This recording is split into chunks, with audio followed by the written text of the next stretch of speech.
Hey, what's going on, everyone? Welcome to round one of my very own RedEyes $450 Dead in January tournament qualifiers for Group C, brought to you and sponsored by Hunter of Gunmen and Glacier Gaming.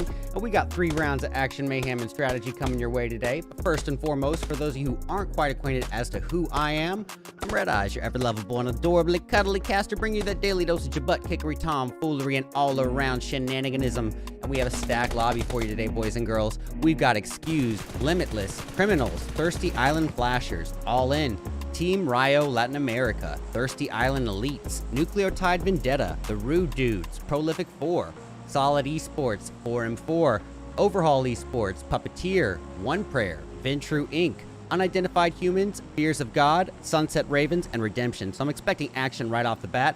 We're kicking things off with, you guessed it, an Erangel. Now, what do we need to say about a map like Erangel? Well, it's basically the off-bred love child of Sandhawk and Miramar because it really is the perfect middle ground between those two extremes, which is going to leave it fairly reliant upon the flight path to determine what sort of early game we end up getting. And as you can see here, it's not by any means a terrible path. It's just not necessarily anything special. It's not, so centralized that it's going to leave a ton of options, but it's definitely not lacking anything. But no time to waste, ladies and gentlemen. I'm already noticing right off the bat that we're getting some early jumpers here. Now, as you can see, in this Georgia Pole region, we've already got members of Redemption dropping alongside the likes of Ventrue. And not too far off to their east, we can see members of 4M4 as well as Team Rio Latin America. So that's definitely going to be something to keep an eye on as we move forward. And let's go ahead and get into the thick of it here. Pardon me. It's the only issue I have with the emulator. All right, let's go ahead and turn off this intro. No need for that at this stage. Well, we are here and kicking it off, and we've already got some military base droppers. That's going to be the likes of Excused, but I don't want to waste too much time with them, being as I take that back. Not going to be wasting time. They've got Thirsty Island Elites here with them. I thought they were going to be there a little bit more secluded, but apparently not the case. So we are going to go ahead and switch on over for the time being, as still just to Redemption in their potential altercation that's going to be in the works with Ventrue Inc. Now, I'm trying to see who it is. I think I just had it. Yeah, here we go. It's Red 1437, who is by far the closest to the altercation with the Ventrue crew. Now, whether or not that's going to amount to anything yet hasn't been seen just yet. Give me one moment here. I'm going to do a quick... Oh, I have it here. Nice. Good. Oh, we've already got P4 being put into the works here. Whoever P4 is, maybe that's... Oh. Ooh, who's facing? We got Silas, AK-47 in hand. Fighting a little bit of Overwatch. And he does immediately get the takedown. Nicely done. Well executed there from a distance. Good Overwatch for his team.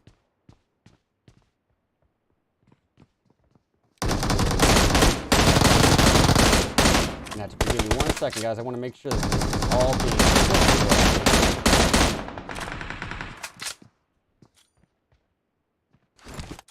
Yes. Go to folder. Ah, there we go. All right, now we're in business. So, getting a little bit closer to the action here. We see Deborah going into S18 mode, man after my own heart here, with the S18, that 5-round clip shotgun. We're going to see how well that works out for him here in this little situation. Going in, it's a one-shot KO. How do you like that? Boom, boom, ba-chow. How you like me now? Very nicely executed as well. And doing quick work on him, and that's going to leave Ventrue down to Vampire, I believe. Is it going to be just Vampire? I think it is. Yep, he is the final hope now for his team. And at this stage, being that it's this early in the confrontation, this is definitely a problem for him. At this stage, you would think the name of the game would be at least trying to get some placement points for your team to try to give them at least some sort of sense of a chance at advancing. And while we have this moment of downtime, guys, I am going to go over the format just briefly to give you guys an idea how this whole event works. Keep in mind, the format has changed since I made this graphic, but I'll go over those changes as we go through them. So we have 20 teams. Ooh, pardon me. Let me move this all the way up to the tippity top. 20 teams competing, and of those 20 teams, 4 will actually advance because we are going to be doing this as 3 qualifiers rather than 4 total. So that means 20 teams at the finals with 12 qualified teams plus 8 invited tier 1 teams. However, this month we're going to do it maybe 2 less tier 1 teams so I can give an opportunity to some of my sponsors. But that is just the general format here. No time to waste, ladies and gentlemen. We got rude dudes fairly close to criminals, but not too much happening on the playing field with them just yet. Just to briefly get an idea, we're noticing here that members of Limitless are pretty far out from some of their teammates, especially this guy right here. I'm not going to go say that it's like necessarily his undoing, but it doesn't look like it was intentional either. Oh, and just like that, he became a bowling pin to that bowling ball of a buggy. Unfortunate, but it does happen from time to time. Now, why is this not capturing? Okay, good. We're good. We are getting these clips. I was just about to freak out there for a second. So, briefly switching my attention back on over to the crew in Criminales. They are, keep in mind, entering as a 3-piece, so it's going to put them at an automatic disadvantage here. They're going to have to dial things back from that more aggressive standpoint to a little bit more of a passive approach. I don't want to say, maybe not passive, but reserved is the more appropriate terminology for it. But it does seem to be a little bit of downtime, a little bit of stale time with them and their opponents here in the rude dudes. But that is gonna, be expected from time to time to have these bits of downtime, moments of in-between, pockets of silence. It can be expected on large maps, ladies and gentlemen. And large maps are gonna be 2 out of the 3 maps that we're doing today. So yeah, you're gonna have these bits of pockets of in-between time. But you know what I always say, ladies and gentlemen, is a more passive early game always directly translates to a more action-packed and climactic mid or end game. And look at this, guys. 4-4 securing their first 4 kills all in one altercation here, and 3 of them going to Jader alone. Nicely done. And they're going to carry on as a full 4-piece team. And guys, you cannot put enough emphasis on being a full 4-piece come end game. All right. So, I guess the best thing would be the rude dudes and the likes of the criminales. Just to test a little something out here.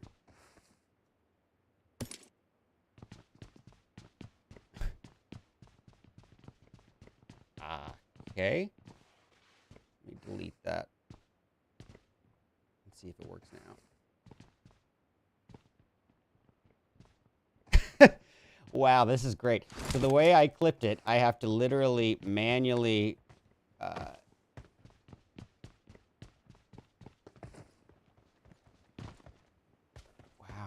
manually take care of these all myself. Love it. I don't mind it. It's fine. Just getting used to the emulator, guys. This is my 4th or 5th event in the past week and a half or so with the emulator. But before that, I've been using a tablet for 3 years. So you're going to have to bear with me if there are a couple little hiccups here and there. But I think I'm getting the hang of it pretty quickly. So, oh, just like that, Pratty taken down by Storm. Oh, pardon me. Yeah, it was Storma. That is unfortunate for him. And it's going to leave things riding in the hands of Titan, Manny, and Simp God.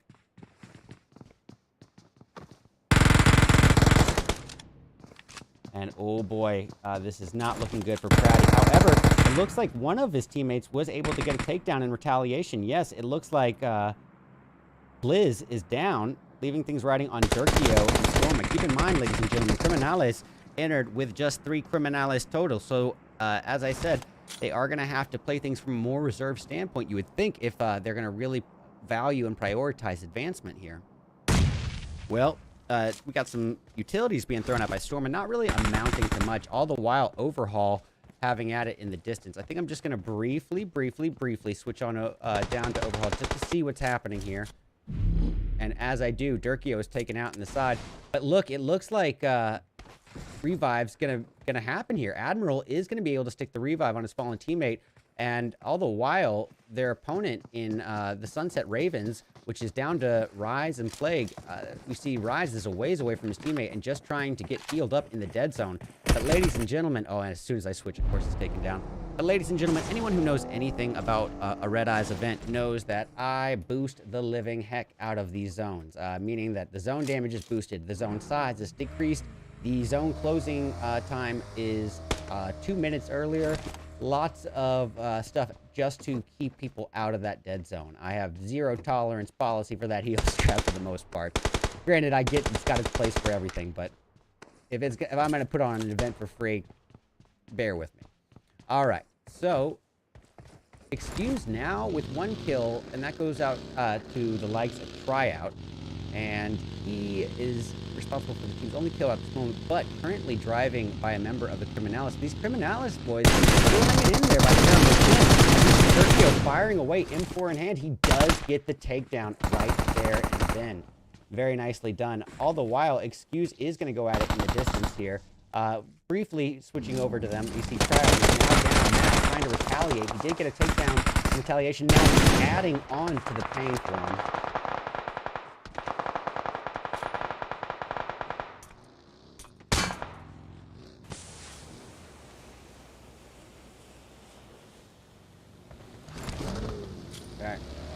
So, it looks like Excuse is going to try to use this opportunity to bow out. All the while, unidentified humans coming to join the party. They smell the blood in the water and are just coming to maybe see if they can pick off what remains of these Excuse boys. And I think that's a good move for them to try to pull a rotation out of dodge and try to kind of recalibrate themselves, recollect themselves a little bit, and prepare themselves for the end game. All right, this standoff between Criminalis and Rude Dudes continues to linger, and for some reason, thirsts aren't seeming to happen here. It's like Durkio is baiting or something, just so I can get a brief idea of how close their knocked opponent is.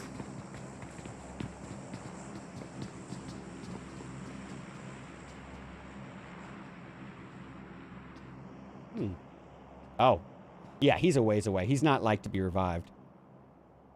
I'm going to switch my attention briefly down south to the final remaining member here of Team 20, which is Fears of God. At this point, down to Kubio. And Kubio responsible for the team's only kill, but being swarmed upon as we speak by Excuse.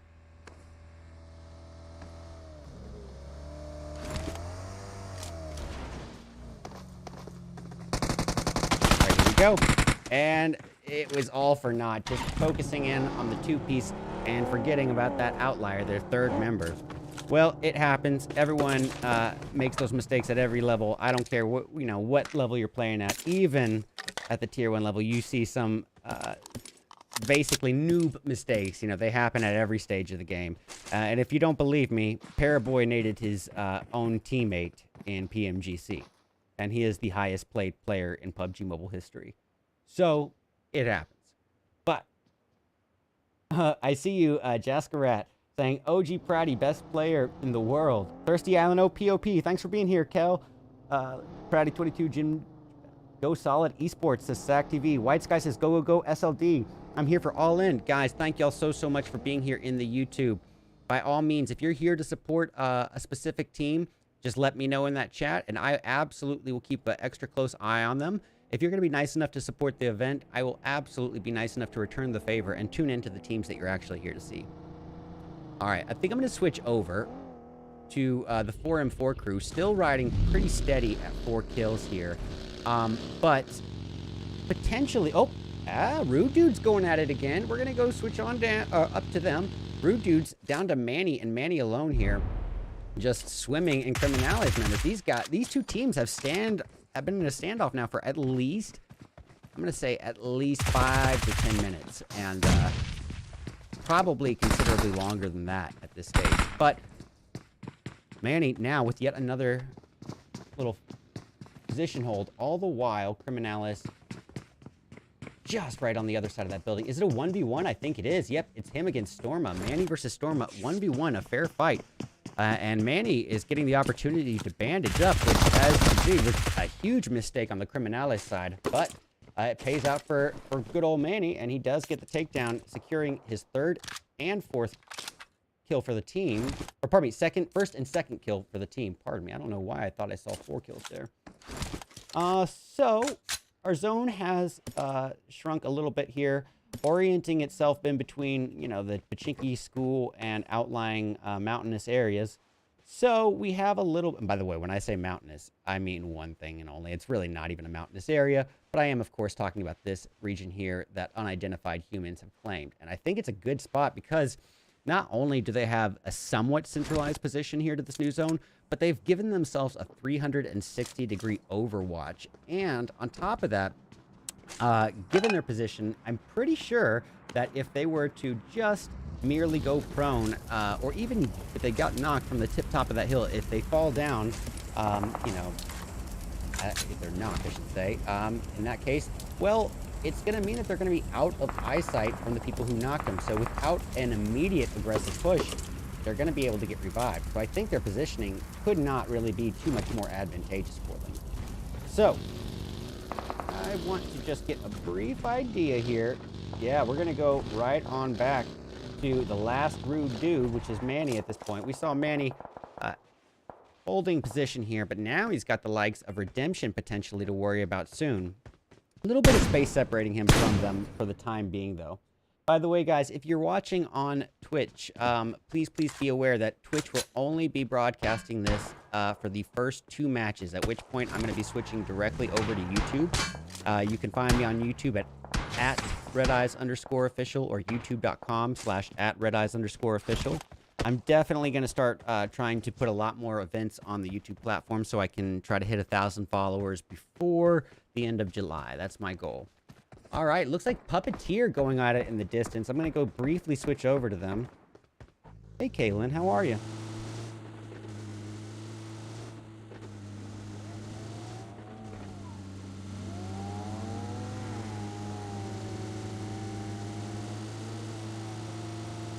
All right.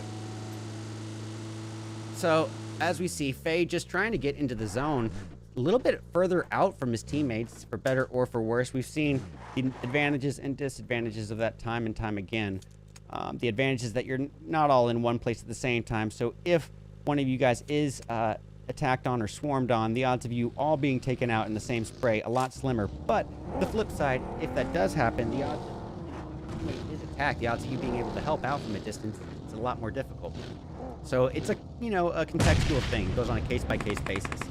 Switching over to members of Nucleotide Vendetta and their very close proximity here to All In, I just want to catch a brief idea. It looks like Deborah, filling in from Wall Street Bets for the team Redemption, going to be driving right on next door to it, but All In and Nucleotide Vendetta could be preparing to face off. Looks like a little bit of a standoff here. Oh, as I say that, he taking quite a couple hits there. Interestingly enough, I think that health bar took a minute to go down. But either way, he took a little bit of damage there from the side from the likes of the Nucleotide boys, but Revenge served cold and fast as they actually retaliate with a knock of their own. Look at this rude dude's Manny showing up to the party as a solo. It's a bold move, Cotton. I don't think he did so intentionally. And look at this, guys. All the while, Limitless coming in from the distance to try to keep the pressure on.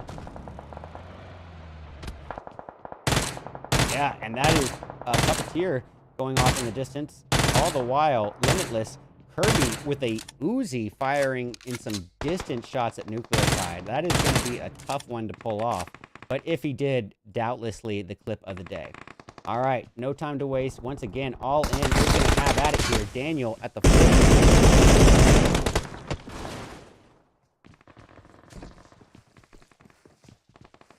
All right, he will be able to stick that revive, which is going to leave Julian in charge of Overwatch and cover fire here. Oh, Mario is back up and about, and with an easy, nice takedown. Quick work there.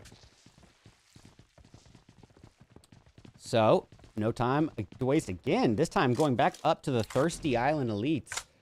Thirsty Island up in the mix with the likes of 4M4. But look at this, ladies and gentlemen. Puppeteer coming in from behind. This could spell real trouble for 4M4 as they are just in a peanut butter and screwed sandwich with these two teams.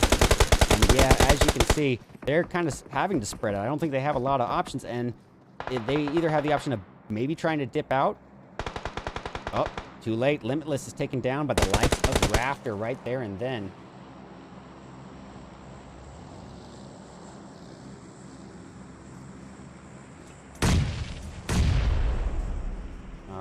rafter and roll to hurt, but he still gets a takedown with that M4, utilizing what geographical cover he can here and there. Just that little bit of rock was all that separated from life. He's going in, focusing on the first when he could stay alive. It's a bold move, but he's made his choice and is taken down as a result. You could almost sense the sacrifice there. Like he basically knew what he was doing, kind of making a trade himself for the extra kill on the board, but was not able to acquire it.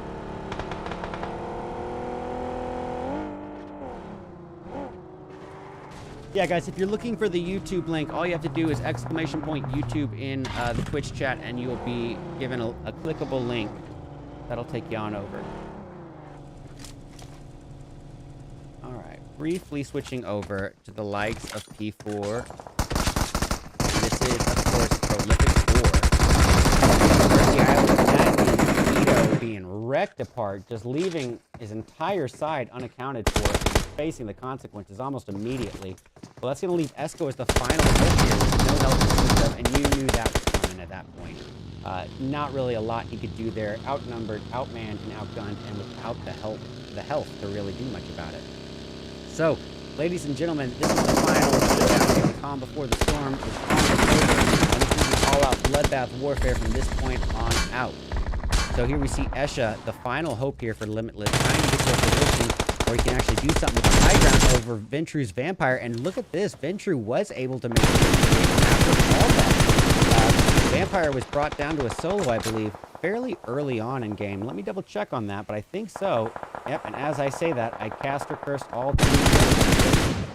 Well, D2 working on trying to secure a thirst on Puppeteer's boar, and maybe potentially going to do it, but I think he's got the right idea here and not getting too zoned in, not focusing too hard, because he still has a member of Thirsty Island Elites off to his right, which is going to be Lemon, holding position behind the boulder.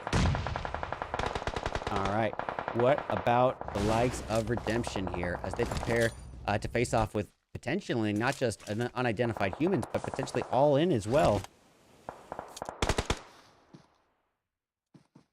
Speaking of unidentified humans, here comes Kalakar trying to reunite with his teammates here.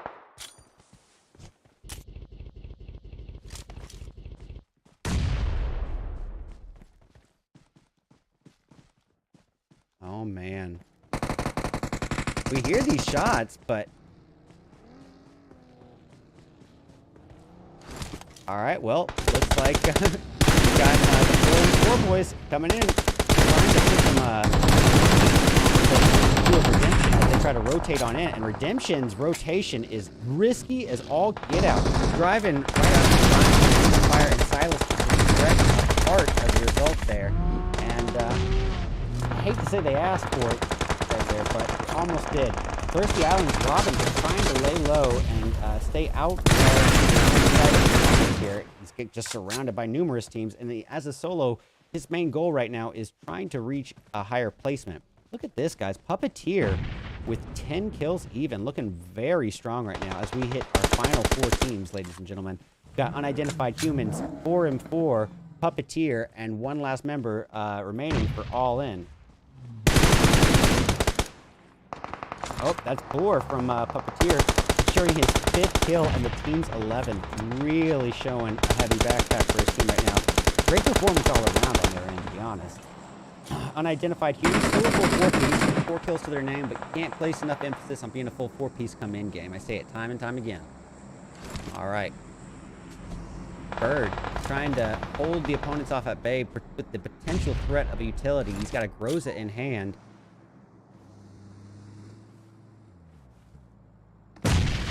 Money. Oh, not quite.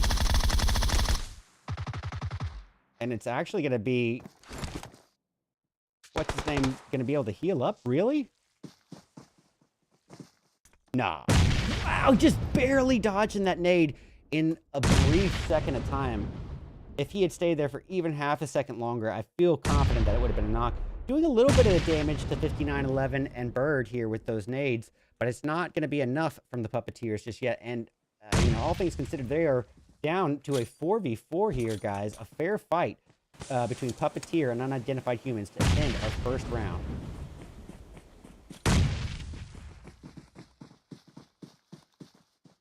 Oh gosh, if this is ever to tell you one thing, it's to emphasize the importance of having utilities come in-game. These smokes are all that are separating some of these teams from life and death at the moment.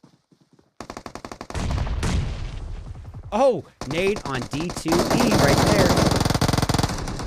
5911's down. It's all on Calicar. And boom goes the dynamite, all to literally, ladies and gentlemen. That, I don't care how you look at it, that has got to be game over. And we're going to give it up to the likes of Puppeteer. Puppeteer with a very healthy performance. 17 kills, jumping from 10 kills to 17 in about the last 5 minutes. That's bonkers numbers in general, but not to mention that in-game performance.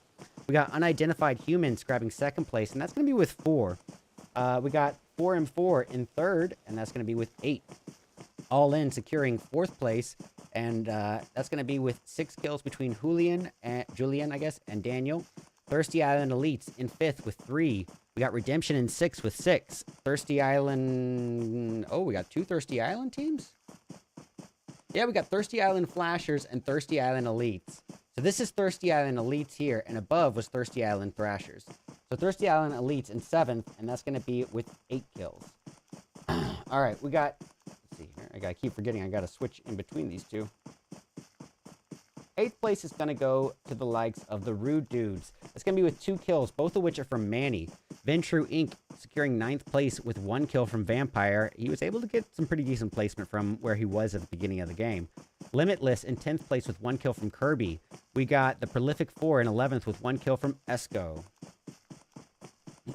12th place is going to belong to the likes of Nucleotide Vendetta. Unfortunately for them, that's going to be with 0 kills. Excuse grabbing 13th with 5. We got TR, which is Team Rio, and that's going to be 14th place for them with 0 kills. And speaking of 0 kills, One Prayer, I believe, yes, this is One Prayer in 15th with 0 as well. 16th going to go to the likes of Overhaul Esports, and that's going to be with 4 kills, all of which came from Mr. H-Tag. We've got this 3-piece here that does not... This is the Criminales, but the Criminales are not going to be scored here at all, because they do not have even a single repeated tag here, and you need at least 3 tags to be scored. So Criminalis got to be acquainted with the rules here. It's very important that you read the info before beginning. This happens every event, and it's almost 2 years in the running.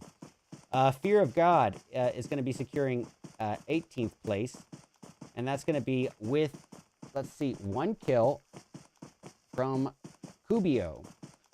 19th, the Sunset Ravens in 19th place with 4 kills, 3 of which are from Rise.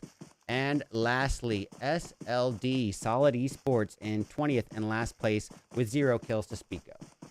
Alrighty, guys, y'all all know the drill. Stick around, and we're going to be back in about 8 to 10 short minutes. We've seen our participants now on the very first map ever, of course, Erangel. But I am curious about what's going to happen when we take things to that wide open desert. I am, of course, talking about Miramar as we return for round 2 of 3 of my very own RedEyes $450 Dead in January tournament qualifiers for Group C, brought to you and sponsored by Hunter of Gunmen and Glacier Gaming. Stick around. We'll be back soon.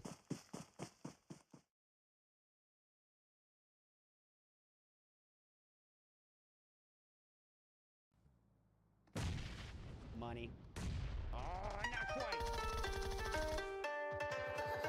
And it's actually going to be...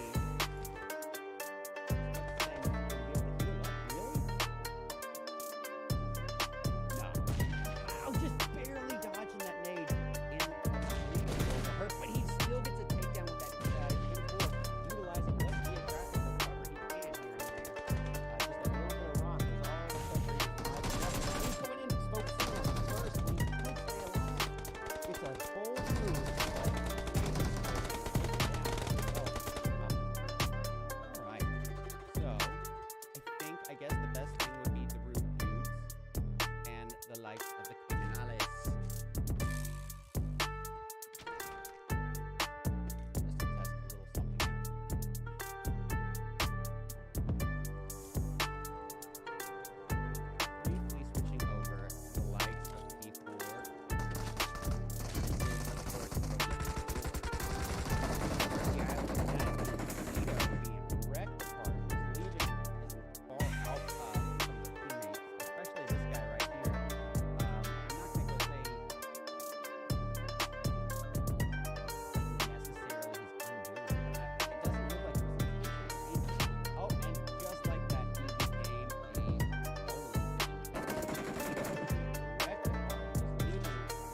lot of options, and they either have the option of maybe trying to dip out.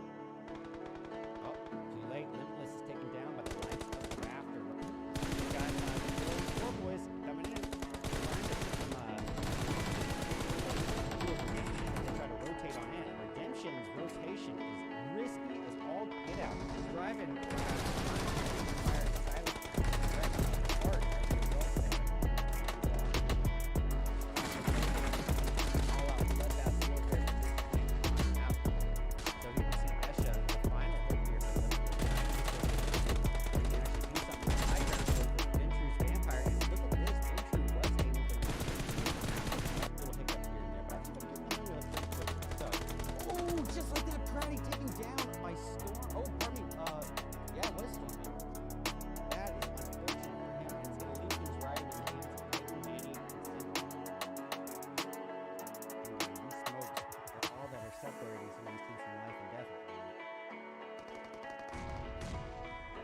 Oh, nade on D2E right there.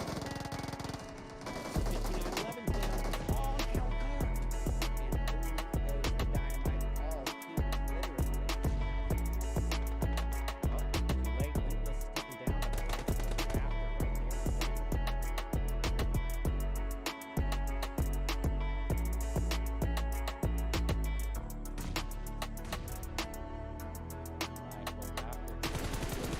But he still gets a takedown with that U4 at this point down to Cubio. Cubio responsible for the team's only kill being swarmed upon as we speak by Excuse.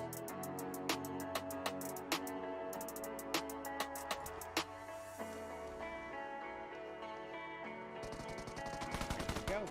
And it was all for naught. Just getting mad at it here. Daniel at the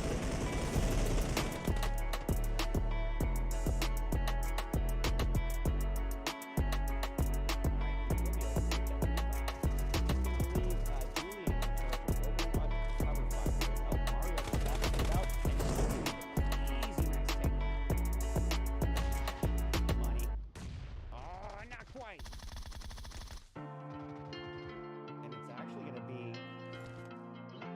what's this thing going to be able to heal up, really? No.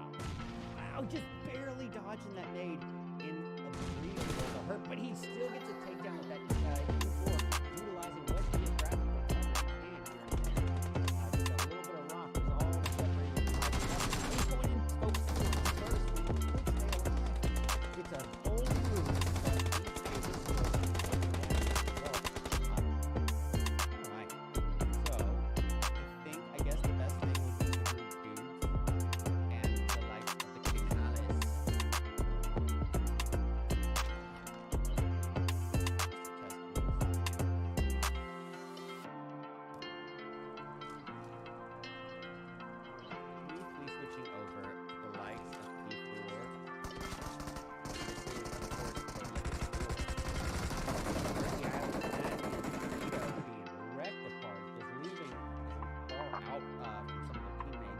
This guy right here. I'm not going to go say necessarily his own doing, but it doesn't look like it was intentional either. Oh, and just like that, he became a bowling pin. Being wrecked apart, just leaving his entire side without facing the consequence from it immediately. That's when he escalates the final. Not really a lot.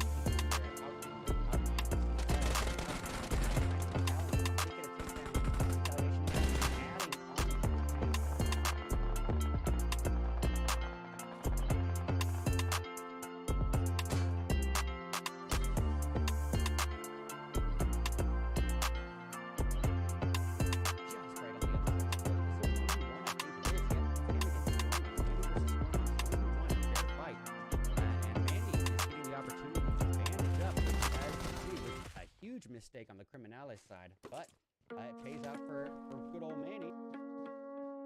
Oh gosh, if this is ever to tell you one thing, it's to emphasize the importance of having utilities come in game. These smokes are all that are separating some of these teams from life and death.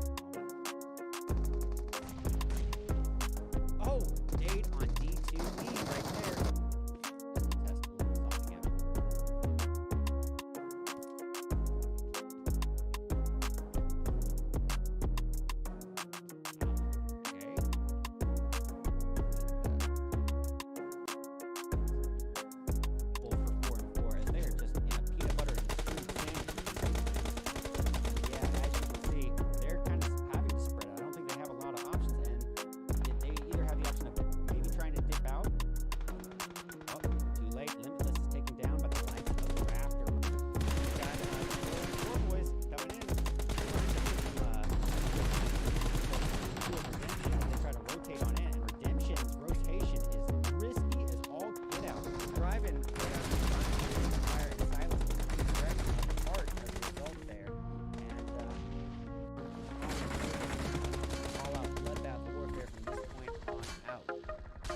see Esha, the final hope here for Limitless, trying to get a position where he can actually do something with the high ground over Ventru's Vampire. And look at this, Ventru was able to make little hiccups here and there, but I think I'm getting the hang of it pretty quickly. So, oh, just like that, Pratty taken down by Storm. Oh, pardon me.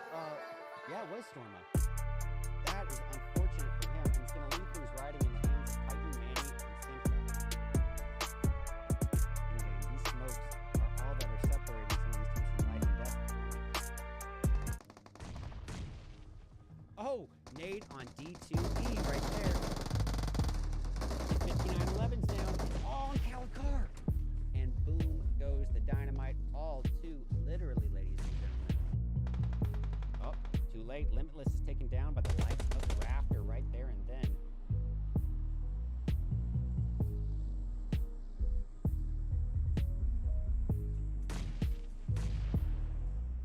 All right, well, Rafter is a hurt, but he still gets a takedown with that M4. At this point, down to Kubio. Kubio responsible for the team's only kill, but being swarmed upon as we speak by Excuse.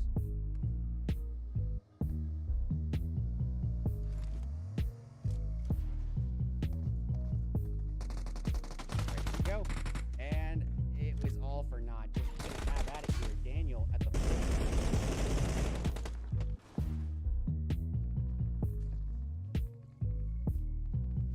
all right, he will be able to stick that revive. He's going to leave Julian in charge of Overwatch and cover fire here. Oh, Mario is back up and about, and he's with an easy, nice takedown. Money. Oh, not quite. And it's actually going to be... What's his name? Going to be able to heal up? Really? Nah. Wow, just barely dodging that nade in a brief world of hurt, but he still gets a takedown with that M4, utilizing what geographic recover he can here and there. Just a little bit of rock was all that separated from life. He's going in, spoke on the first when he could stay alive. It's a bold move, but he's made this move to take him down as a result. All right, so I guess the best thing would be the Rude Dudes and the likes of the Criminales.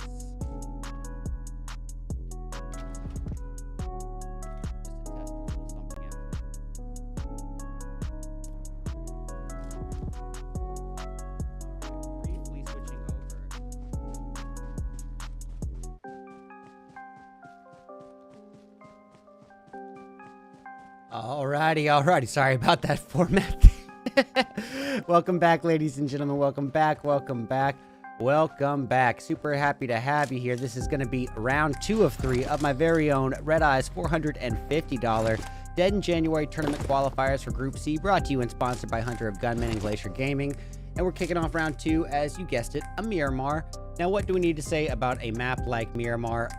Basically, it's the largest map that we have in the game. Now, technically, Erangel is also the same size, being an 8x8, but that includes Erangel's bodies of water. So realistically, this is going to be the largest map that we have in the game, meaning that the odds of two teams landing next to each other is just going to be a bit slimmer. But it's also the most open map that we have in the game, meaning that, you know, the odds of you being sniped from 300 meters away is just going to be exponentially higher than it is on other maps. So you need to be alert of not just your immediate surroundings, but your distant surroundings as well. And as you can see here, it's not a bad flight path at all. I mean, I'd say it's about the equivalent of the one that we had in round 1. It's not necessarily hyper advantageous, so to speak, but it's not a bad one by any means. Give me one sec, I just want to get this highlighter here. Okay, bam. So, one thing I want to notice is that this flight path is really not as bad as one might think. And the reason being is because of this little route here.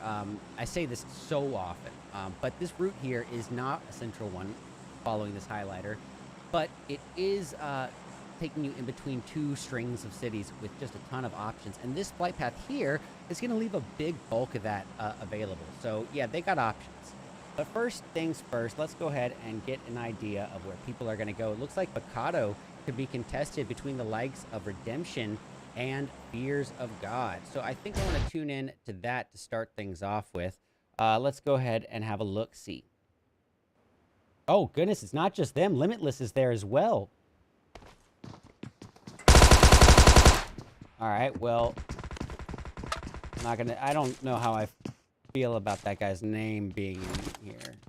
I really don't like that. But by the way, guys, if you're watching on Twitch, matches 3 and 4 are going to be exclusively on YouTube only. So you gotta head over to my YouTube. The link is obviously shown here at the very top center of the screen. That's YouTube. Well, it's supposed to be shown at the top of the screen correctly, but it's youtube.com/@RedEyes_official. I'm gonna go ahead and well, Yang is down here. Let me just get this fixed real quick here. We want that to be a .com. There we go. All right. And I didn't fix it, did I? Nope. There we go. Yes, it did. So, I think we're going to switch our attention maybe back over to Fear of God. Looks like we also have members of Solid Esports here showing up to the party as well. But a couple other potential confrontations on the board here as well. We see members of Criminales not far off from the Nucleotide Vendetta crew at the Los Leones region. And further up north, we can see members of Puppeteer not far off from One Prayer. Now, Puppeteer just absolutely dominated round 1. So I wonder if they can keep up that momentum, because you have to keep in mind, ladies and gentlemen, that each of these maps are completely geographically different, which means that different strategies need to be implemented. And what worked so well on a map like Erangel is not necessarily the ticket for a wide open desert like Miramar or a lush condensed forest like Sandhawk. Well, what's his name? Trying to hold off a full 4-person team of One Prayer, and that's all he's got right now is a prayer to his name here, because just outnumbered, outmanned, and outgunned is an understatement. All the while, we see Team Ryo going off in the distance. I think I might just go ahead and switch over to it because this is dragging on a little bit. What's he gonna do? The second I switch is when he gets his takedown, but yeah, I'm gonna go over to Team Ryo. I'm not gonna waste any more time. Team Ryo in the likes here with 4M4, and they are down to just Brand and Verstappen here. And Brand is fairly in need of some heals here. Yeah, that's Promise of Fears of God. Putting in some work just as soon as I switched away, but they did lose Tyra in the process. Now look here, it's still Limitless right up in the mix with Redemption. There's already 2 kills on the board. We see Stylus firing away that UMP-45 close quarter combat annihilator, trying to do a little bit of work here. See if we can get over to Lazy to find the hope. There is definitely a limit of 4, and there it is, outnumbered. Very limited. Let's see here. Okay. Did I get that last clip? Yes, I did. All right, good golden, ladies and gentlemen. Keeping eyes, Fears of God definitely smelled the blood in the water, heard those shots, and looks like they're going to be advancing upon Redemption, trying to do a little bit of work before they're able to heal up. Unfortunately for Fear of God Kubio, he doesn't know that Fear of God didn't take a whole lot of damage there, aside from Deborah. Deborah, speaking of Deborah, she is responsible for 2 of the team's 3 kills already. I'm curious, any other blood happening? Yeah, got a little bit of action happening. It's 4M4 still squaring off against the Team Ryo boys. Limitless, the player, not the team, being fired at as we speak, but not taking a lick of damage. We see Spencer holding position very close by. Yeah, they're very tactical here, 4M4. They're holding position pretty advantageously, covering all angles. And boy, that's 2 quick takedowns right there. Not even that much damage taken in the process.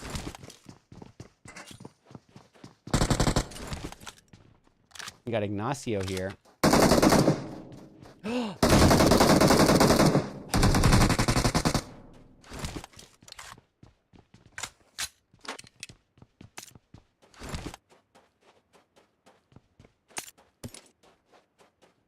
All right, here we go. Well, looks like I didn't clip that on accident, but that happens. This is the only real hiccup that I keep having here with emulators, going back and forth from OBS and switching out a game loop. But looks like Deborah now getting another takedown on the board and quickly focusing in on Kay here from Fear of God. things are starting to get pretty grim for and as I say that, he went out and just manhandling his opponent while they were trying to heal. Getting another takedown. Putting in the work.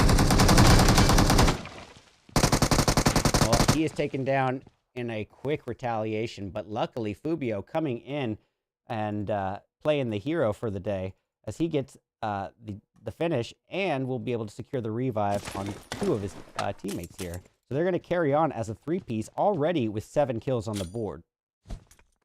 All right, what about the Sunset Ravens this go around? Well, they're a little close to Nucleotide Vendetta, but not all too close. And that is going to be kind of a factor you find on Miramar. Even when they seem right next to each other, they might not be. It's just such a large map.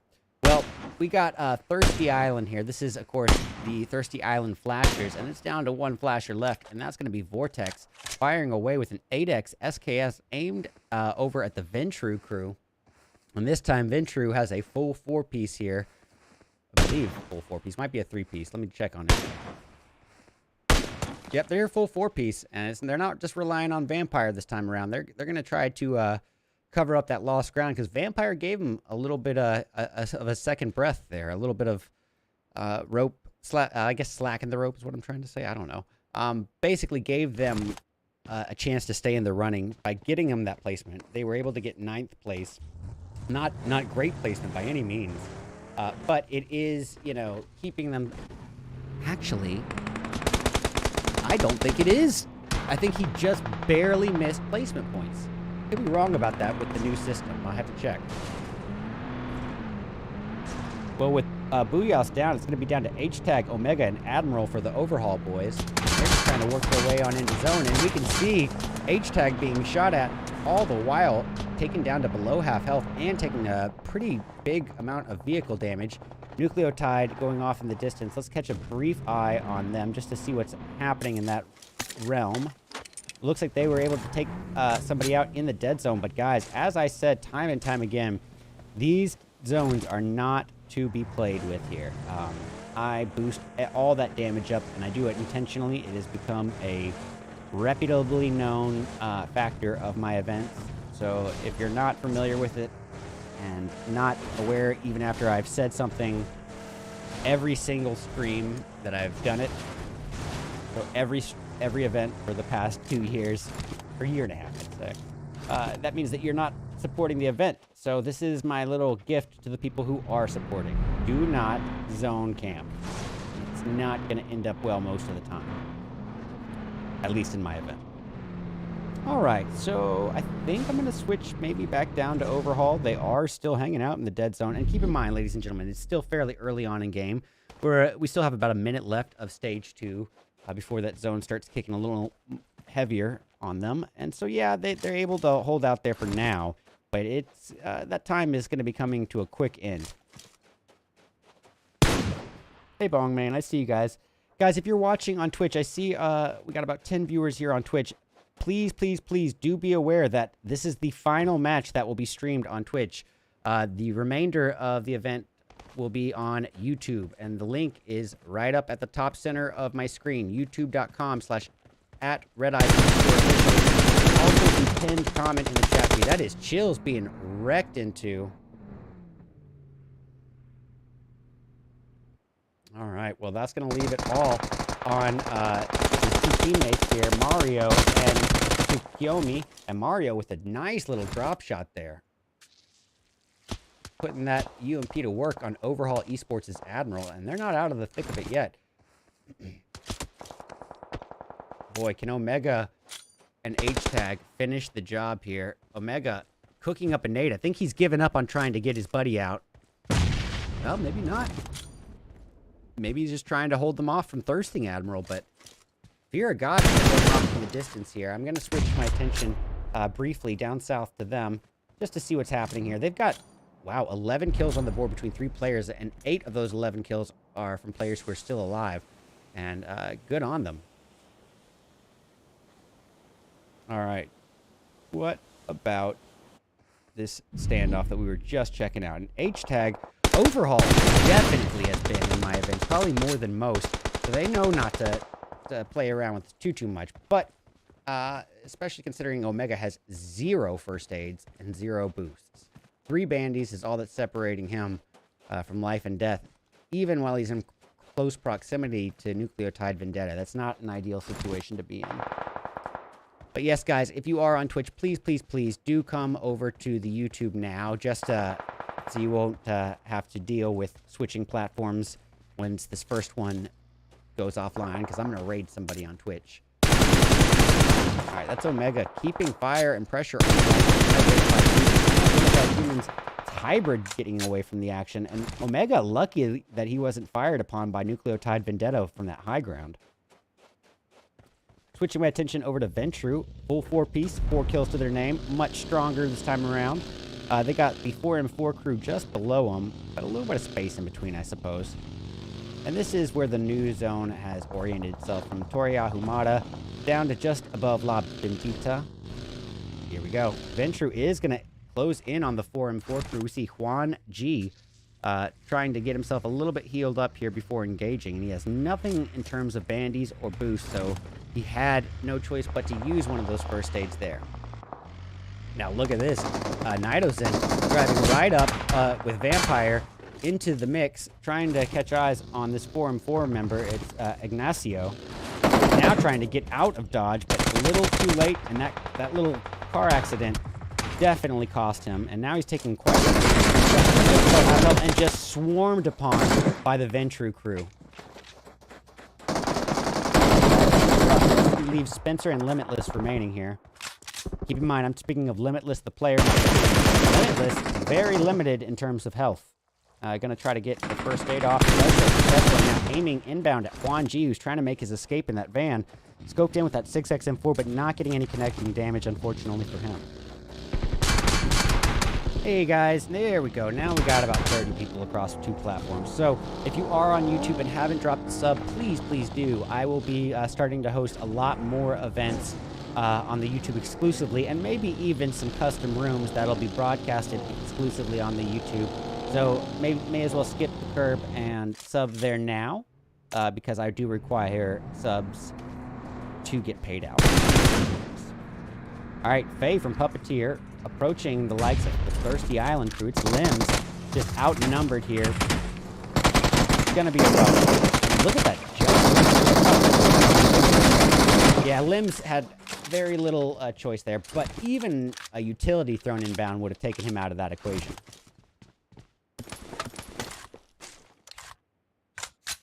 So where's our next bit of blood going to come from? As we see it here, got a little bit of space. Lock that frame. There we go. A little bit of space here on the board.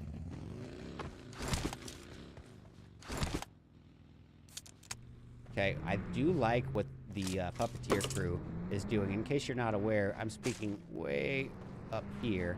Puppeteer claiming the high ground on the outskirts of zone, and this is double advantageous for given the way the zone is working right now, because yes, they have this nice overwatch over the most open map in the game. So they have a huge line of sight, but on top of that, by getting this outer portion of the zone here, they're basically ensuring that after the first initial kind of phase of it, they're not really going to have to account for their backside. There's not going to be anyone coming in behind them, especially with the boosted zone damage.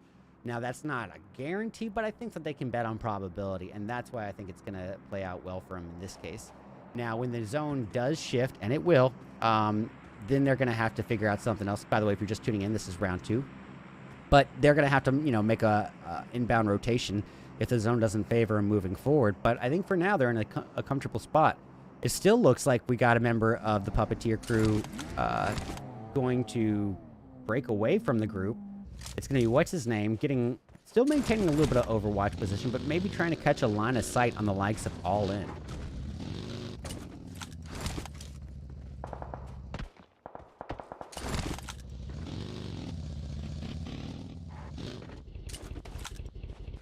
But yes, guys, please do drop a sub if you don't mind.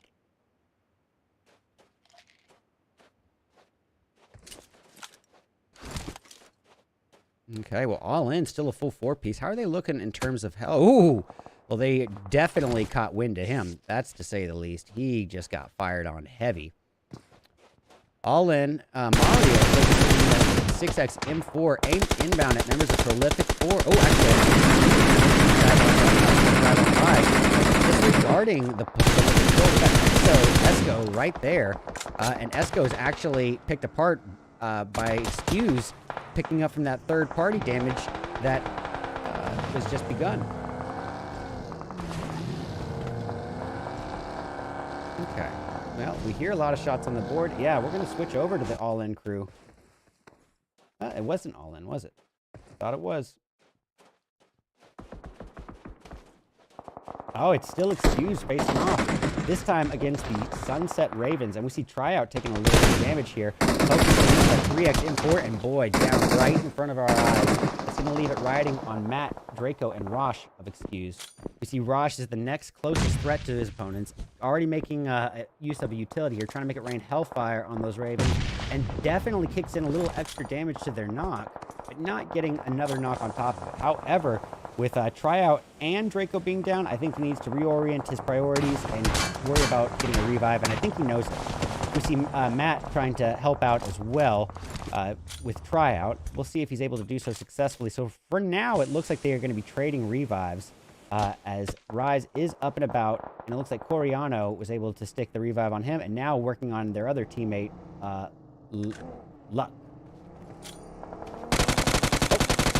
Now 4M4 driving by the Ravens, and we see Coriano firing away, but not getting enough connected damage. Focusing in really quickly onto Excuse, but firing left and right, making that kind of noise in the most open map has definitely put his position out to the likes of All In, and you can see him taking a lot of advantage of it, shooting him down to about a quarter of his overall health. Luckily, he is able to heal up in time. Hey, there's Rosh from Excuse, continuing to see what Excuse does here. Let's see. Oh, the nade just wrecked into him! Boy, talk about a tough go, ladies and gentlemen. Mario, 6X M4. Nice little Overwatch position, but he's not focused in on Nucleotide just yet. Julian is. Nucleotide could be in a bit of a conundrum because they're sandwiched in between the All-In crew as well as Ventru Inc. And Tsukuyomi here is aware of it. Mario going in for another takedown.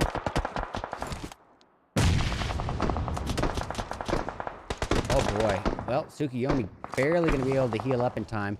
Does so successfully. Going to try to revive his fallen teammate, Mario, if possible. Mario responsible for 5 of the team's 8 kills. So yes, you definitely want him up and about. He is doing a lot of work here to help out the team this round. It's a heavy backpack, but All In. Are they going to capitalize? Looks like Mario's actually not going to head over there.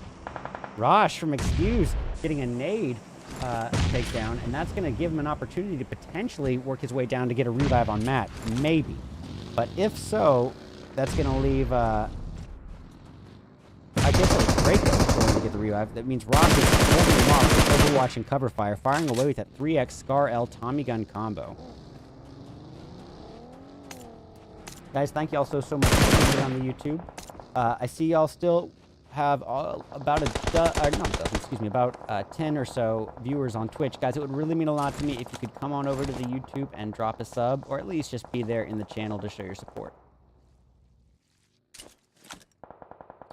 All In getting closer and closer to Excuse, but Rosh is going to be at the forefront of that. We're hearing shots in the distance, and I'm thinking that's from Puppeteer with the high ground over the likes of Ventru, but I'm not positive altogether. All In right on by at this point, and he's firing away, but did not account for Matt, or not Matt, didn't account for the final remaining member of All In from the side who was firing, taking him down to below half health. Matt is his teammate. To clear up that confusion. Well, we got a member of the Criminales here, and keep in mind, Criminales did take the advice that I put out from the stream in round 1, and coming in now with that they will be scored from here on out. That is Liz being wrecked into right in front of us, leaving it all riding on Chino since Durkio is down as well. Chino going to try to stick a revive on his fallen teammate as we speak, but look at this. This new zone is crazy. If you're Puppeteer and you already have this high ground, just looking in such a strong position here, This is the king of the hill situation, all too literally. And I think they're going to hold on to it pretty effectively. Looks like they're focusing primarily on all-in, which could be disadvantageous if Identified Humans wasn't so preoccupied with Ventru beneath them. So honestly, I don't think it's going to be their undoing as long as they can kind of remember to keep a 360 surveillance going.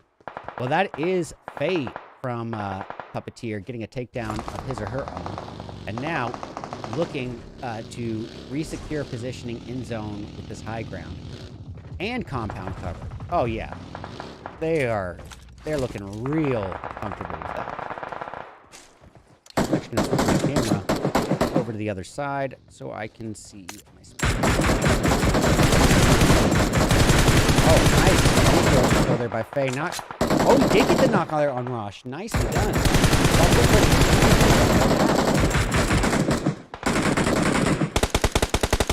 Oh, boy. Sorry about that. What just happened there? Well, Ventru is still firing away. It looks like a takedown on Vampire is going to leave everything riding on Huanji, and he is out of there as well. Well, look at this. All in down to V and V alone. He is definitely all in with unidentified humans and Puppeteer preparing to square off just above him. Faye is probably aware of his positioning too, it seems like. Faye keeping a little bit of an ear close to the ground to see what V is going to do, but all the while securing the necessary revive on his fallen teammate Slowy, and does so successfully.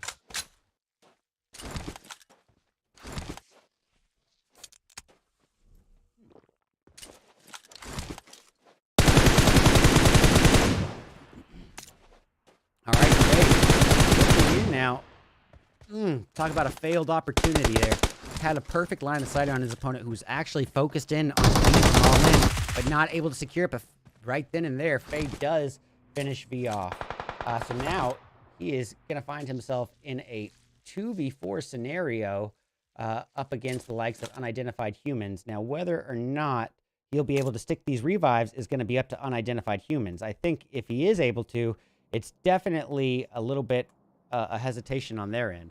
However, keep in mind, Boar, you know, putting a nice little 2-2 split into place. I like it, actually. I'm really on board for what Puppeteer's doing. A 2-2 split in the final zone. A lot of advantages there. And most of those disadvantages that I talk about with those splits, you know, about not being able to help out your teammates, they're pretty much voided when the zone is this small. So, granted, Slowy not having that high ground angle, you might not be able to help Boar out if that happens. But nice takedown there on Bird. And then retaliation served cold and fast as he is taken down as well, leaving it riding on Faye and Boar.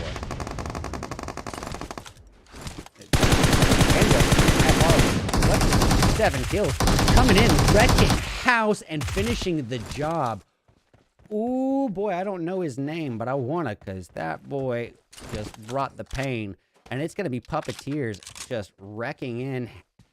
I believe this is their second win in a row now, as they take first place with 19 kills. These numbers are suspiciously high, but I've known Puppeteer for probably about a year now, so I think that they're a fairly reputable team, and their reputation precedes them, and not in a bad way.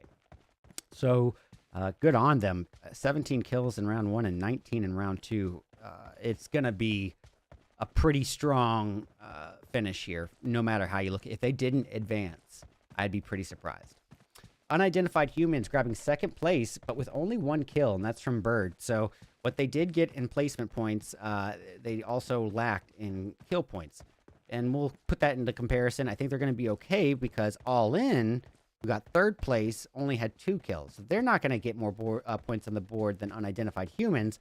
But then again, Ventru with 9 points will. Because that 9 points added alongside the 9 or 8 points of placement points that they got, it's going to definitely put up more points per match than unidentified humans was able to, even with their second place finish. We got Excuse securing 5th place, and that's going to be with 8 kills total. Nicely done. CRM is the Criminales in 6th place, and that's going to be with 1 kill from Huevos. We got Nucleotide Vendetta, and they're going to be taking 7th place. That's going to be with 9 kills, 5 of which came from Mario alone. We got the likes of 4M4 securing 8th place, and that's going to be with 4 kills, all too ironically, between Limitless and Spencer. Fears of God in 9th place with 11 kills between 3 of their players. The Prolific 4 in 10th, but with 0 kills to speak of. Sunset Ravens, another tough one, 11th place this time around with 2 kills. 12th place is going to go to the Thirsty Island Elites. Let me switch this down here on the screen. Thirsty Island Elites grabbing 12th with 0 kills. And speaking of 0, we got Overhaul in 13th with 0 as well. The Rude Dudes in 14th with 1 kill from Simp God. The Thirsty Island Flashers in 15th with 0. I'm just double screenshotting everything. I don't know why. We got Redemption securing 16th place, and that's going to be with 3 kills, 2 of which are from Deborah. We got Solid. Let me make sure that's their name. Solid Esports, yep, in 17th place, 1 kill, and that's going to come from Key. Team Ryo in 18th place with 1 kill from Verstappen. We got One Prayer in 19th with 0. And 20th place and last place going to Limitless with 0 as well. Alrighty, ladies and gentlemen, y'all all know the drill. Stick around, and we're going to be back in just about 8 to 10 short minutes. We have seen our participants in the first map ever of Erangel, and then the wide open desert of Miramar. But I am curious what's going to happen when we conclude the day with our 3rd and final round in the lush condensed forest. I am, of course, speaking of Sandhawk. As we return for our 3rd and final round in just a few short moments, this is my very own RedEyes $450 Dead in January tournament qualifiers for Group C, brought to you and sponsored by Hunter of Gunmen and Glacier Gaming. Stick around. We'll be back soon. Money. Oh, not quite. Things are starting to look pretty grim and as I say that, they went out and just manhandling his opponent while they were trying to getting another takedown. Alright. So, I guess the best thing would be the Rude Dudes and the likes of the Criminales. Just to test a little something out. Far out from some of their teammates, especially this guy right here. I'm not going to go say that it's like necessarily his undoing, but it doesn't look like it was intentional either. Oh, and just like that, he became a bowling pin. Money. Oh, not quite. And it's actually going to be, what's his name, going to be able to heal up, really? No. Wow, just barely dodging that nade in a real world of hurt, but he still gets a takedown with that M4, utilizing what geographical cover he can here and there. Just a little bit of rock was all that separated from life and death. He's going in, focusing on the first when he would stay alive. It's a bold move, but he's made this switch and taken down as a result. Mouth has definitely put his position out to the likes of All In, and you can see him taking a lot of advantage of it, shooting him down to about a quarter of his overall health. Luckily, he's able to heal up in time. Hey, there's Rosh from Excuse. Continuing to see what Excuse does here. Let's see. Oh, the nade just wrecked into him. Oh, gosh. If this is ever to tell you one thing, it's to emphasize the importance of having utilities come in-game. These smokes are all that are separating some of these teams from life and death at the moment. Oh, nade on D2E right there. Just right on the other side of that building. Is it a 1v1? I think it is. Yep, it's him against Storma. Manny versus Storma. 1v1, a fair fight. And Manny is getting the opportunity to bandage up, which, as you see, was a huge mistake on the Criminales side. But it pays out for good old Manny on Twitch. The remainder of the event will be on YouTube, and the link is right up at the top center of my screen, youtube.com/@RedEyes. Also, the pinned comment in the chat feed. That is Chills being wrecked into and handling his opponent while they were trying to getting another takedown.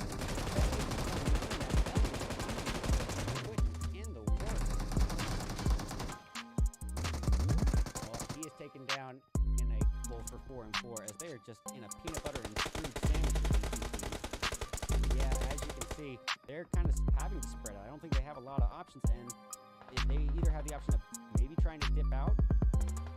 Oh, too late. Limitless is taken down by the likes of Raptor. Oh, actually, disregarding the Esco right there. And Esco is actually picked apart by Skews, picking up from that third-party damage that was just begun.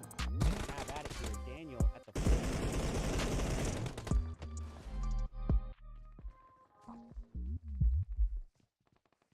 All right, he will be able to stick that revive, which is going to leave Julian in charge of Overwatch and cover fire here. Oh, Mario is back up and about, and with an easy, nice takedown.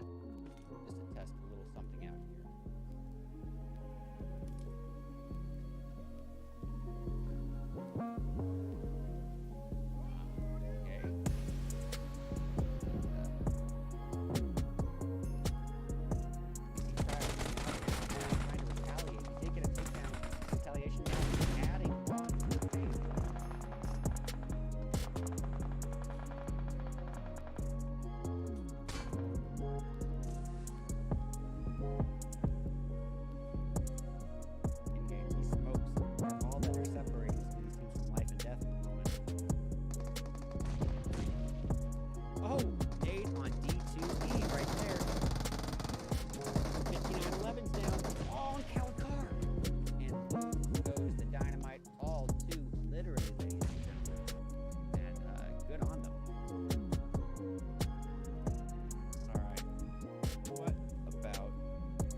H-tag overhaul definitely has been, in my opinion, probably more than most.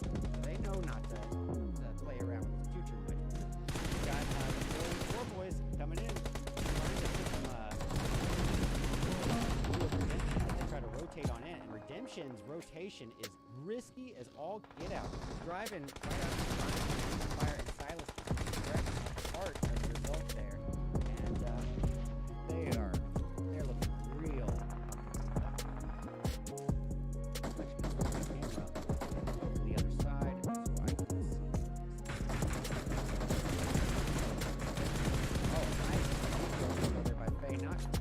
Did get the knock on Rosh. Nice done.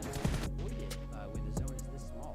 So, granted, Slowy not having that high ground angle, you might not be able to help pull out if that happens. But nice takedown there on Bird. And then retaliation, Sir called it being wrecked apart, just leaving his entire side unaccounted for, facing the consequences almost immediately. Well, that's going to leave Esco as the final hit here with no help from Stuff, and you knew that was coming at that point. Not really a lot he could do there. Outnumbered, outmanned to get paid out. All right, Faye from Puppeteer approaching the likes of the Thirsty Island troops. Limbs just outnumbered here. It's going to be a rough one. Look at that jump. Yeah, Limbs had very little all-out bloodbath warfare from this point on out. So here we see Esha, the final hope here for Limitless, trying to get their position where he can actually do something with the high ground over Ventru's Vampire. And look at this, Ventru was able to make it. Now 4 and 4 driving by the Ravens. And we see Coriano firing away, but not getting enough damage, pushing in really quickly onto Excuse, but firing left and right, making that kind of noise in the most open map has definitely put his position out to the likes of All In. And you can see him taking a lot. Alright, great. In now. Talk about a failed opportunity there. Had a perfect line of sight on his opponent who's actually focused in on All In, but not able to secure it. But right then and there, Faye does finish B off. Oh, too late. Limitless is taken down by the likes of Raptor right there and then.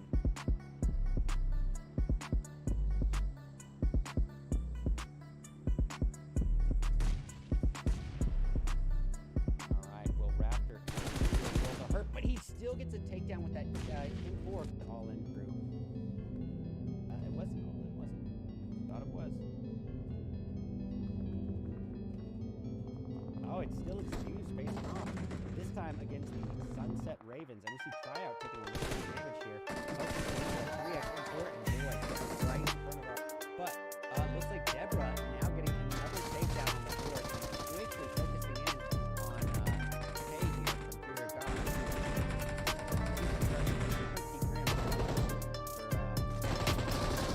And as I say that, he comes out and just manhandling his opponent on the trying to well, we got a member of Criminalis here. Keep in mind, Criminalis did take the advice that I put out on the screen in round 1. And now it seems that they will be scored from here on out. That is Liz being wrecked with Vampire into the mix, trying to catch eyes on this 4-on-4 member, Ignacio. Now trying to get out dodge, but a little too late, and that little car accident definitely cost him. And now he's taking questions and just swarmed upon by the Venture crew. Just that I talked about with those splits, you know, about not being able to help out your teammates. They're pretty much bladed when the zone is this small. So, granted, Slowy not having that high ground angle, he might not be able to help that happens. Nice takedown there from Bird. Little hiccup here and there, but I think I'm doing that pretty quickly. So, oh, just like that, Proudy's taken down by Storm. Oh, pardon me. That was Storm. That is unfortunate for him, and it's going to leave things riding in the hands of Titan Manny.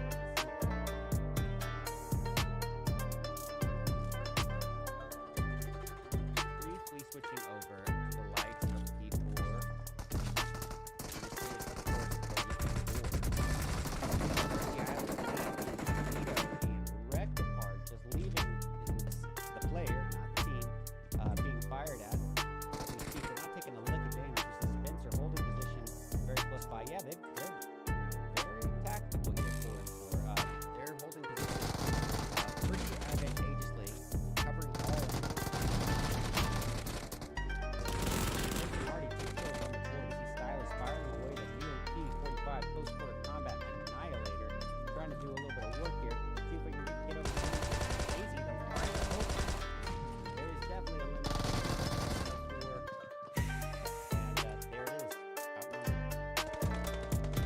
And then retaliation starts cold and fast as he is taken down as well, leaving riding on Faye.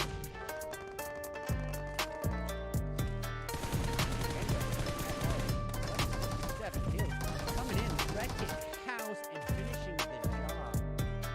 At this point, down to Kubio. And Kubio responsible for the team's only kill of being swarmed upon as we speak by Excuse.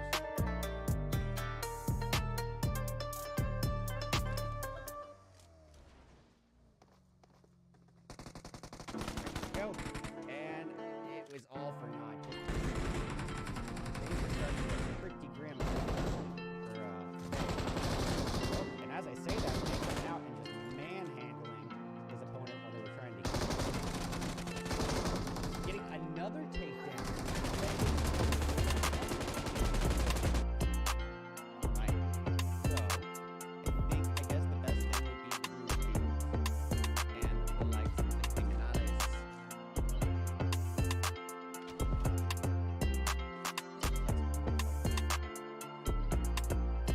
Far out, especially this guy right here. I'm not gonna go say.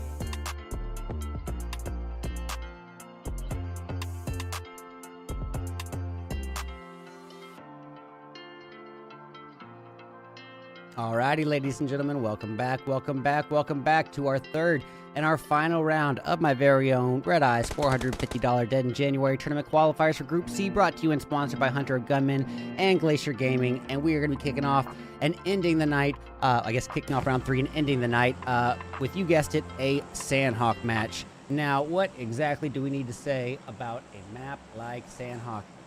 Basically, it's the smallest map that we have. Livic, Karakin, and now the new map, Noosa, all smaller, but we don't mess with those in scrims. This is the smallest we got, meaning that the odds of 2 teams landing next to each other just a bit higher. But it's also the most condensed map, meaning that there's more natural cover to take, more grass to hide inside, more trees and boulders to hide behind, so you need to be alert for the higher than average number of snakes than usual. And third and final thing, you can get pretty much anywhere you want on this map just by deploying your chute early enough, regardless of the flight path, just because it is so small. So with that being said, we see ironically, a central flight path for the first time tonight.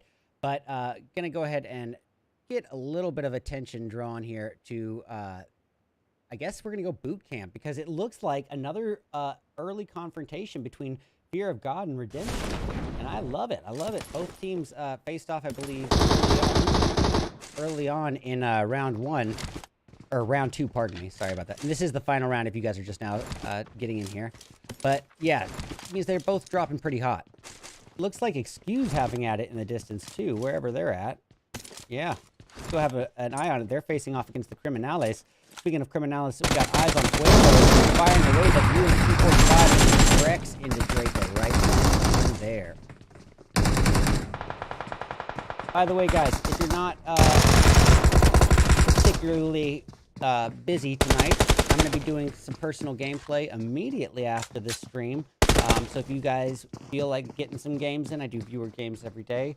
And if you just feel like watching a potato do really, really badly at the game and then rage and potentially break some piece of technical streaming hardware, I should say, yeah, be sure to come show some love. Mallory Knox is spelling his name, but Fang is his name. Oh, thank you, Knox. All right. Well, where's the next bit of blood going to come from? I think it's going to still be here.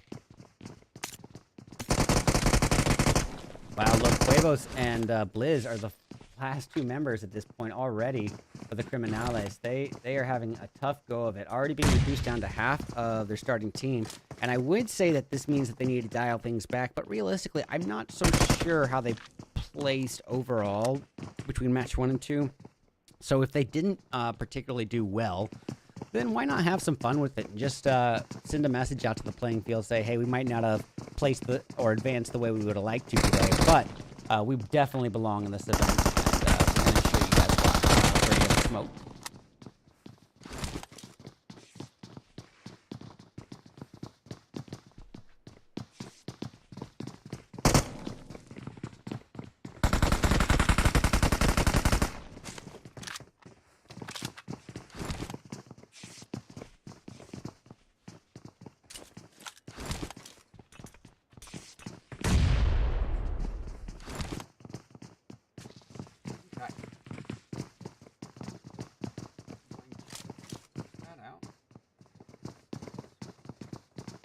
You guys are awesome. Thank you so much for being here. I appreciate those of y'all on YouTube checking out the event.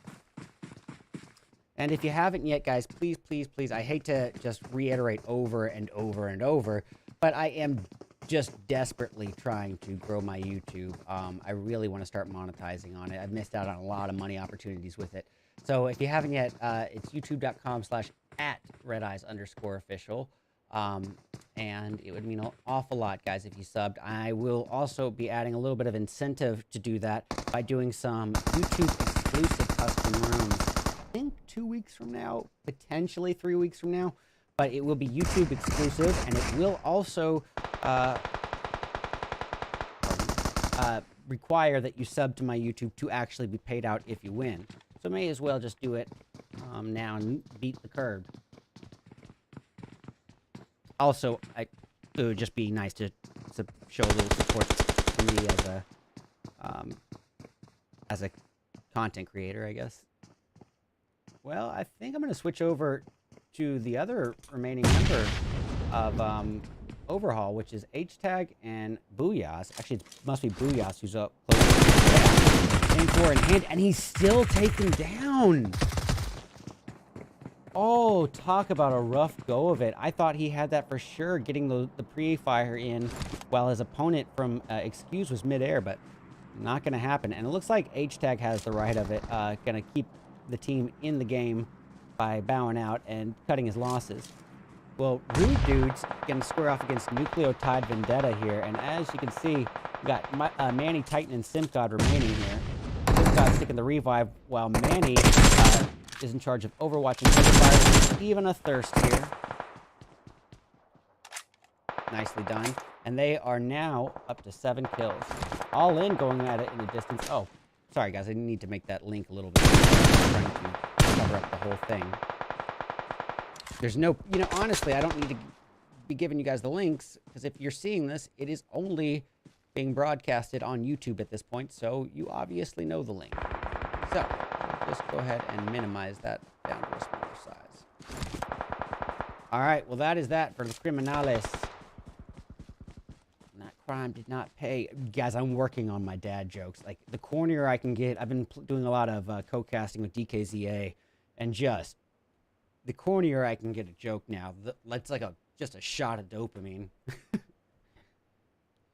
If no one laughs at my dad jokes, it's honestly funnier for me. Technically, I don't even need y'all here to be hearing my dad jokes. I could just be, looking at a wall and yapping. And I swear to God, one of these days I'm going to find out that I haven't been streaming at all this past 3 or 4 years. I've just been in like a loony bin and saying, "What's up, RedEyes Nation?" All right, I think we're going to go back northeast where the Thirsty Island flashers are pretty close in proximity to the Redemption crew. Boy, but they're taking zone damage. And, you know, while it might not be overly drastic at this stage, because it is still just the final 10 seconds of stage 1, it is a risky move moving forward, especially on Sandhawk, because since the new, I think the update before last or the new update, I'm not positive about this. I'm going to actually need to fact check what I'm saying here. But I believe they actually slightly increased the zone damage on Sandhawk. I could be wrong. But I also know that they did change the scoring system for the official Tencent events to prioritize placement points slightly less. Slightly less. And that is to combat the heal strat. All right, well, Stylus now being the last hope here for Redemption. Gonna try to stick a revive? No, he's keeping himself in movement, and good thing, because what's his name? A Puppeteer who has won 2 out of 3 matches. Well, both of the matches we've previously had have been dominated by Puppeteer. So that is a pretty serious threat, as you can see. And now it's down to Raptor and Vortex. Honestly, them bowing out might not be a terrible idea. So, one thing we can say very comfortably is that Puppeteer is feeling very strong in terms of their aggressive play. They're not afraid to take on their 1s, 2s, even any fight at this stage. They are feeling themselves big time, and you cannot blame them. They have literally, you know, when we have a total of 3 people on the board, taking out 19 players last match. That's literally a quarter of the playing field being eliminated by 1 team. All right. Well, Nucleotide Vendetta is down to 1 last member, and that is Tsukuyomi here. Tsukuyomi gonna try to carry on the team name. Now, I'm not really sure how well Nucleotide is placed today overall either, or if they even have a shot at advancing here with round 3. But if they do, he's doing it perfectly. And even if they don't, the fact that he's taking the event, you know, seriously enough to not just present himself on a platter to his opponents, means that, you know, he's playing serious, and I like that. All right, well, Promise of Fears of God pretty close by. That's H-Tag from Overhaul going off in the distance, and he's the final hope now for Overhaul. Focusing in on members of Excuse. At this point, Excuse is probably just down to Matt and Matt alone. Let's get a look-see here. Yep, it is just Matt. But Matt is also responsible for 4 of the team's 7 kills, so you can't really rule him out just yet. He might be a solo, but that solo has been putting in some heavy work. All right, well, H-Tag, I want to get an idea here of just... Yeah, H-Tag's got members of Thirsty Island behind him. This is the elites. But I don't know if that's going to amount to anything just yet. Interestingly enough to note, though, we've got a little thing blooming here. Way down south, 3 teams potentially about to face off. One thing is for sure, Unidentified Humans is going to face off right now up against Ventru.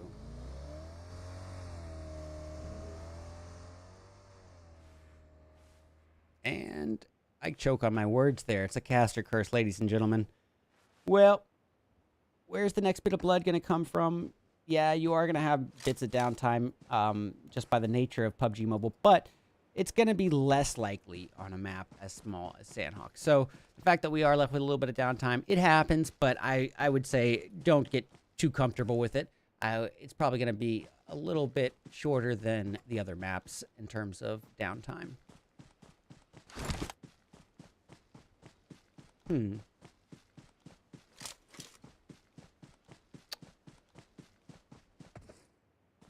Well, I guess maybe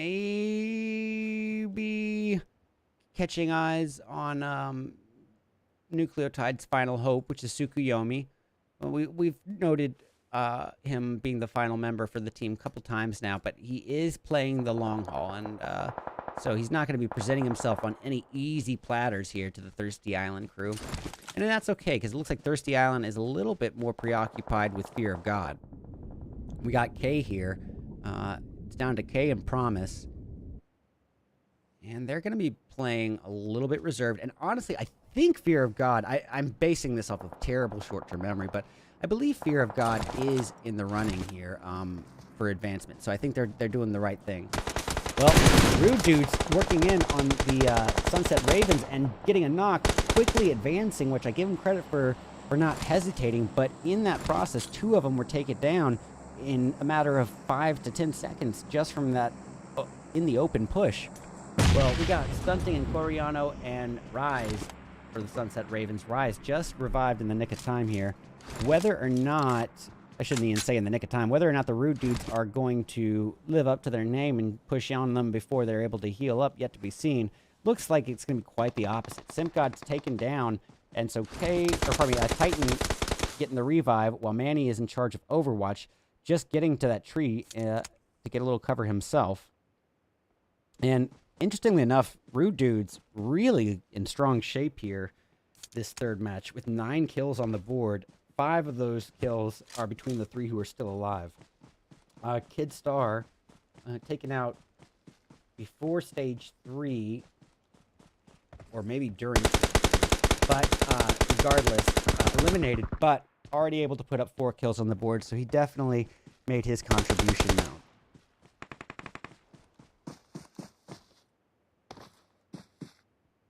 And Stunting, even with the low ground, this is what I was talking about utilizing what cover you can. This is where geographical cover, can just be a blessing. And Sandhawk is filled to the brim with geographical cover. So pretty much anywhere you're at, you can go prone and at least have some grass cover or, be behind a boulder or a tree. So that means it's just another reason why I would say vehicles on this map are probably not the right move. The other obvious reason is that this map is fairly small, so, the disadvantage of being heard from 100 feet away, it means a lot more on a map as small as this.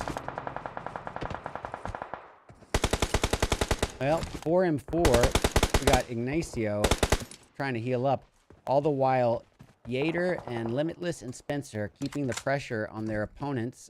We got Spencer trying to get eyes on All In, not really catching a line of sight there. However, shots being returned at him by All In as well, dealing out 0, if not 0, then very minimal. All right, we're going to go back up to Rude Dudes. Oh my goodness! 9! You guys, if you're not following Just 9, he is in our chat, but he is a phenomenal PUBG Mobile content creator and just a big old sweetheart. He is a lot bigger than me on YouTube. He is the caster and host for a lot of PUBG Mobile's big TDM tournaments, and I mean big. Best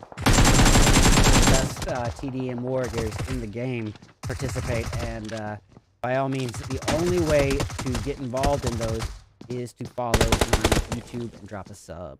So please do check out Just 9 on YouTube. And on Twitch, it's going to be XJust9X. He a big old sweetheart. Let's go Thirsty Island, says Thirsty Island. Hell yeah. TI, I'm going to give a huge shout out to the Thirsty Island crew because they always, whenever they're in an event, they show support. And that means a lot, especially coming from an org that puts on events themselves.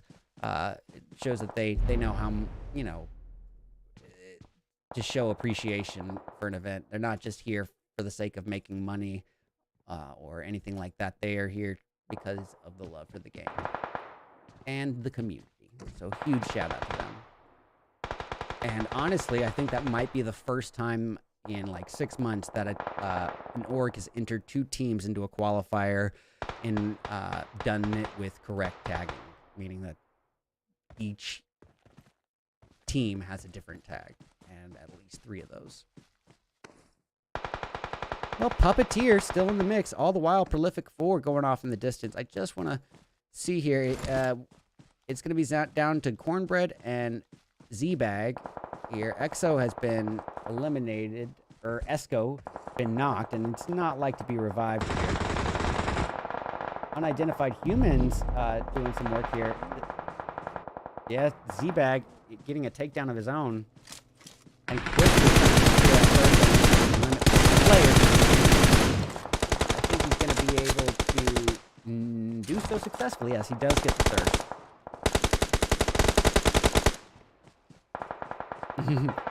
Diana, I appreciate you being here as well. Ooh, goodness gracious. Unidentified humans have been identified as dead as hell. Well, down to Daniel and Julian for all in. And boy, this is what I was talking about, guys. If you watch my events, you'll know I boost up the damage. I decrease the zone size. I make it so the zone starts closing earlier. I do everything to make sure that you guys don't hang out in the dead zone on this map specifically. And so anytime I see that happening, it tells me that the participants of that team are not and have never supported my channel or one of the events being streamed, because I say it literally every time. You don't even need to watch every single event stream that you're in to know that. All you have to do is tune in. Oh, Boar being naded out. And this is going to be at the hands of Ventru. Ventru, look at this. 7 kills and still a full 4-piece. This is a huge, huge turnaround from round 1. And look at this. Juan G with a monster utility, getting some takedowns there with that nade. It looks like Revenge dished out pretty quickly. Nido to work at that DBS, but Juan wasting no time and serving out a little revenge on top of that with that AK-47. That's going to pull them up to 10 kills, and 8 of those kills are between Juan and Vampire. And guys, at this point, we are down to a 2v4. It's Puppeteer versus Ventru. And honestly, if Puppeteer pulls this win off, it means that they won first place in every single qualifying round. And, wow. Well, he ran them over.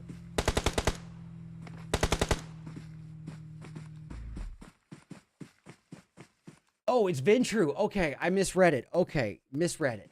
All right, I thought Puppeteer got their 3rd dub there, and they did it by running him over. But they're going to have to prove that they're human and take a 2nd place for once. Ventru, great performance on their end. 1st place, getting that gold medal with 12 kills on the board. And we got 2nd place going to Puppeteer. So that means they have 2 winner chicken dinners and then a 2nd place. It is not up for debate. They are the #1 performing team of the qualifying match today, or the qualifying event today. And their worst performance of the day was a 2nd place finish with 5 kills. Just probably the most well-rounded performance I've seen maybe in about the past 2 months or so of qualifiers. So great job to them. And you know, honestly, the 17 kills in round 1, 19 kills in round 2, and the 5 kills in round 3. So that's going to be 24, 34. That's going to be 41 kills across 3 matches, you guys. Monster performance by Puppeteer. Great job. Got 4 M4. They're going to be taking 3rd place and that's going to be with 3 kills between Ignacio and Limitless. All in 4th place with 2 kills, both of which came from Mario alone. The Rude Dudes grabbing 5th, but doing so with 12 kills. Pardon me, that's basic math. We got the Thirsty Island, which Thirsty Island? It is Thirsty Island Elites in 6th place with 4 kills, 3 of which are from Turbs. The Unidentified Humans in 7th place with 2. We got 8th place going to the Prolific 4. A lot of improvement on their end for this last match. 8th place with 2 kills on the board. We got Overhaul securing 9th with 3 kills, all of which came from H-Tag.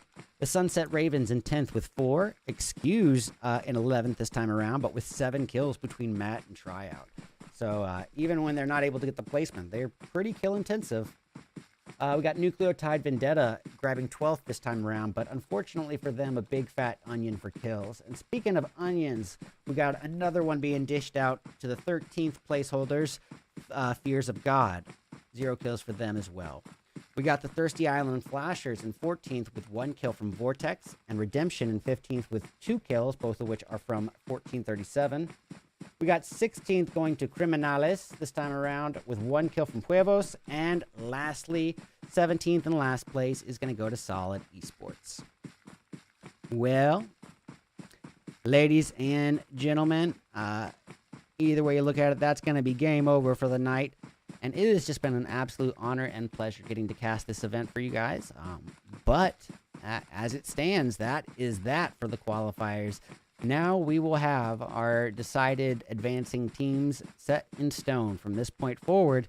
And in just a few short days, just so I can let me see if I can pull it up on here. I'm going to actually still focusing on pulling this up because it's important for y'all to see. RedEyes, Dead in Month, 2023, January. Boom.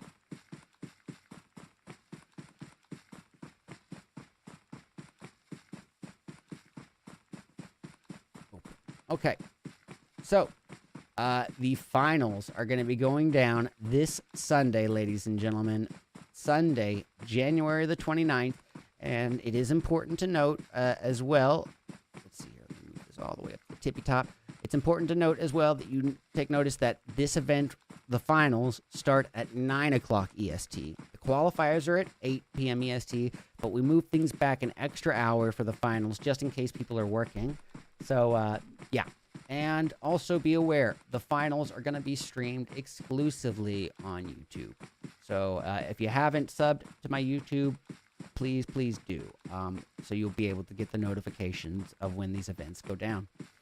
And if you aren't a member of my Discord server, the Discord of mine is where we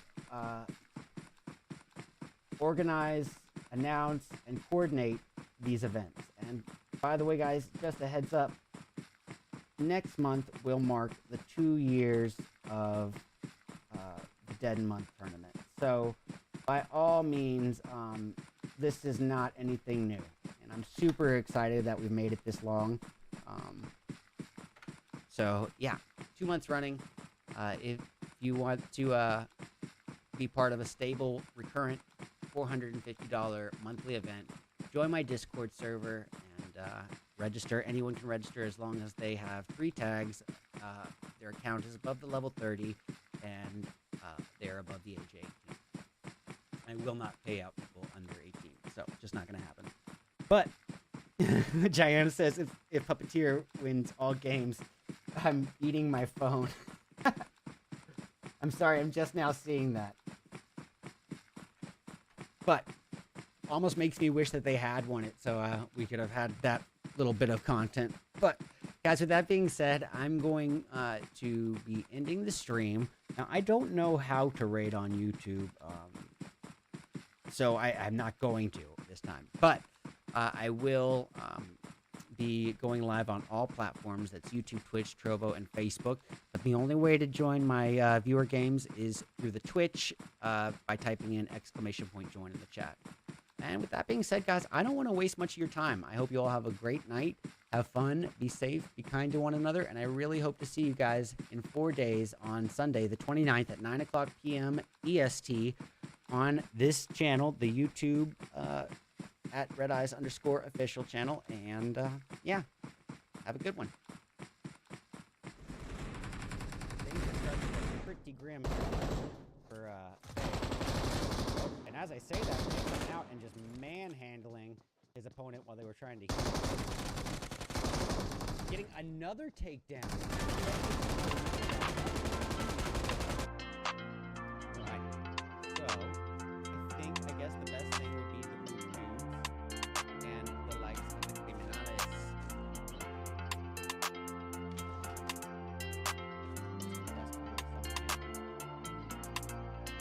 Far out for some of the teammates, especially this guy right here. I'm not going to say